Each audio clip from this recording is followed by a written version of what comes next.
এই ফিল্ম ইন্ডাস্ট্রিতে সেই পাকিস্তান আমল থেকে শুরু করে বাংলাদেশ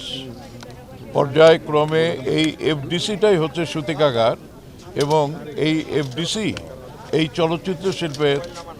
এই প্রতিষ্ঠা এবং এমন একটা জায়গায় নিয়ে এসছে যেখানে যেসব গুণী শিল্পী কলাকুশলী পরিচালক প্রযোজক ছিলেন ক্যামেরাম্যান মিউজিক ডিরেক্টর সময়ের সাথে সাথে আমরা তাদেরকে হারিয়ে ফেলছি কিন্তু পরবর্তী জেনারেশনও সেখানে একের পর এক তৈরি হয়েছে এবং তাদের পথ যেভাবে চলেছে আমরা মনে করি সেই ৬০ দশকের যে ফিল্ম ইন্ডাস্ট্রি ছিল তার পরবর্তী জেনারেশন যারা এই চলচ্চিত্র শিল্পকে প্রতিষ্ঠা করেছে আমরা কিন্তু তার বেনিফিশিয়ারি এবং আমাদের যতটুকু অর্জন হয়েছে আমরা যারা এই চলচ্চিত্র শিল্পের সঙ্গে জড়িত আছি আমাদের এখানে আপনারা দেখবেন যে এই স্টুডিওর ভিতরে যারা নামি দামি প্রযোজক পরিচালক প্রদর্শক সবাই এই ফিল্ম ইন্ডাস্ট্রি থেকে তৈরি হয়েছে।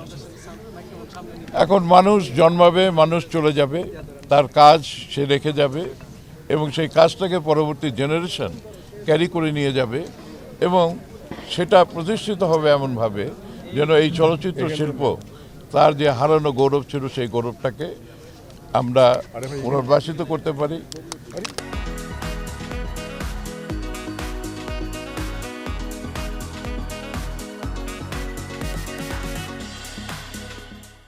এখানে আজকে আমরা যে কারণে সবাই জমায়েত হয়েছি আমরা হারিয়েছি সেই পাকিস্তান থেকে বাংলাদেশ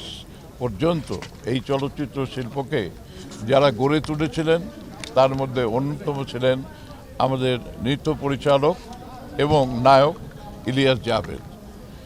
জাভেদ সম্পর্কে একটা কথা হয়তো আপনারা এই জেনারেশন জানেন না যে মুক্তিযুদ্ধের আগে পাকিস্তানের সময়ে এই পূর্ব পাকিস্তানে যারা রয়ে গিয়েছিলেন এবং বাংলাদেশের এই মুক্তিযুদ্ধকে অবাঙালি হয়েও যারা সহযোগিতা করেছিলেন এবং এই চলচ্চিত্র শিল্পের সঙ্গে থেকে গিয়েছিলেন তিনি অন্যতম একজন ইলিয়াস জাভেদ।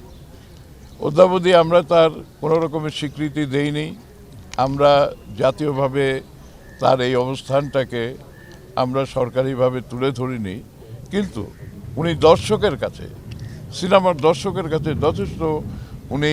স্বীকৃতি পেয়েছেন। উনি নায়ক হিসাবে বিভিন্ন ছবিতে অভিনয় করেছেন, উনি নৃত্যশিল্পী হিসাবে আমার মনে হয়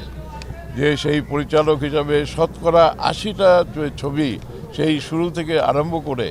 সর্বত্রই উনি বিরাজ করতেন। আর আমার সঙ্গে বিশেষভাবে তার এতটাই আপনত্ব ছিল যে আমি যতগুলো ছবিতে অভিনয় করেছি অধিকাংশ ছবিতে উনি নৃত্য পরিচালক ছিলেন। উনি আমার প্রযোজিত পরিচালিত ছবিতে সব কটা ছবিতেই উনি নৃত্য পরিচালনার দায়িত্ব পালন করেছেন এবং সেগুলো খুব জনপ্রিয় হয়েছিল। তো আজকের এই দিনে আমরা চলচ্চিত্র শিল্পের তরফ থেকে আমি শিল্পী হিসাবে এবং অন্যান্য যারা এখানে উপস্থিত আছেন তার আত্মার প্রতি মাগফিরাত কামনা করছি, তার শোকসন্তপ্ত যে পরিবার আছে তাদের প্রতি সমবেদনা জ্ঞাপন করছি এবং দেশবাসীর কাছে দোয়া চাই যেন তার জানা অজানা সমস্ত গুনাহ মাফ করে আল্লাহর দরবারে আপনারা দোয়া করবেন যেন এই শিল্পীটি বেহেশত নসিব করেন আল্লাহ তাআলা এবং আমাদেরকে ছেড়ে গেলেও আমরা সবাই মিলে তার পথ প্রদর্শন যেটা তিনি দেখিয়ে গেছেন যেভাবে তিনি কাজ করেছেন সেটা অনুসরণ করে পরবর্তী যে প্রজন্ম এখনকার যে প্রজন্ম তারা সেটা অনুসরণ করবেন এবং চলচ্চিত্র শিল্পকে গড়ে তুলবেন।